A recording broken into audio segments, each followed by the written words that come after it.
अस्सलाम वालेकुम फ्रेंड्स, उम्मीद है आप खैरियत से होंगे। आप देख रहे हैं फाइनेंस एक्सपर्ट। ये एक न्यूज़ थी जो मैं आपके साथ शेयर करना चाहूँगा और आपको मैं इस पे थोड़ा सा ब्रीफ भी कर देता हूँ ये है क्या चीज़। देखिए जी, एफबीआर ने लॉ तो पहले ही बना हुआ है। लॉ में तो ये पहले लिखा हुआ है कि आपकी जो प्रॉपर्टी की ट्रांजैक्शन है, अगर आपने प्रॉपर्टी परचेज किया वो 5 मिलियन से अबव की है ना, तो आपने उसकी पेमेंट जो है वो थ्रू क्रॉस चेक या पे ऑर्डर से करनी है। आपने कैश में पेमेंट नहीं करनी। अब जो है वो एफबीआर इसके ऊपर थोड़ा सा जो है ना वो स्ट्रिक्ट एक्शन लेने के मूड में है। अच्छा, अब इसमें है क्या चीज़, देखिए मैं आपको इसमें ना एक जो मेन चीज़ है जिसमें हमारी टैक्स सेविंग हो सकती है, नोटिस के चांस कम हो सकते हैं, हम बच सकते हैं, कैसे इसको टैकल करना है वो मैं आपको बता देता हूँ। देखिए, लॉ में लिखा हुआ है कि 5 मिलियन से अबव अगर प्रॉपर्टी है ना, तो फिर आपने कैश में जाना है। सॉरी, उसमें ना उसको आपको बैंक के थ्रू पेमेंट होनी है उसकी। अब हमारे यहाँ नॉर्मली ये होता है कि हम जो रजिस्ट्री वैल्यू है ना, हम उसका एग्रीमेंट करते हैं, या अगर आप कह लो अगर आपने फुल वैल्यू का एग्रीमेंट किया हुआ है, फर्ज किया एक प्रॉपर्टी है, उसकी जो एक्चुअल वैल्यू है वो 1 करोड़, जबकि रजिस्ट्री की जो वैल्यू है वो है 70 लाख।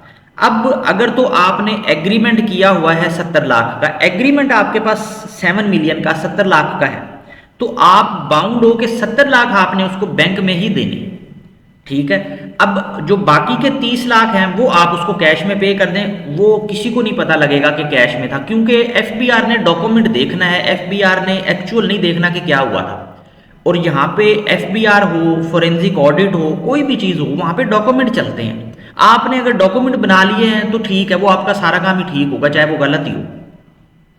अगर ये प्रॉपर्टी 1 करोड़ की थी और इसका एग्रीमेंट भी 1 करोड़ का था, ठीक है, जबकि रजिस्ट्री वैल्यू 70 लाख थी।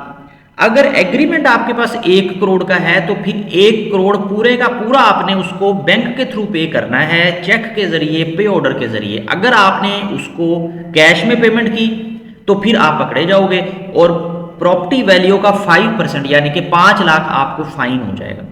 तो अब क्योंकि एग्रीमेंट 1 करोड़ का है तो फिर आपने 1 करोड़ उसको बैंक में ही देना है। अगर एग्रीमेंट आपके पास 70 लाख का है तो फिर एग्रीमेंट के मुताबिक जो वैल्यू है आपने वो बैंक में पे करनी है। ये बात आप ध्यान में रखिएगा।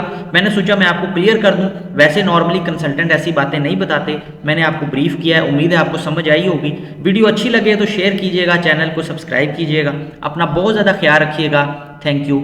अल्लाह हाफिज़।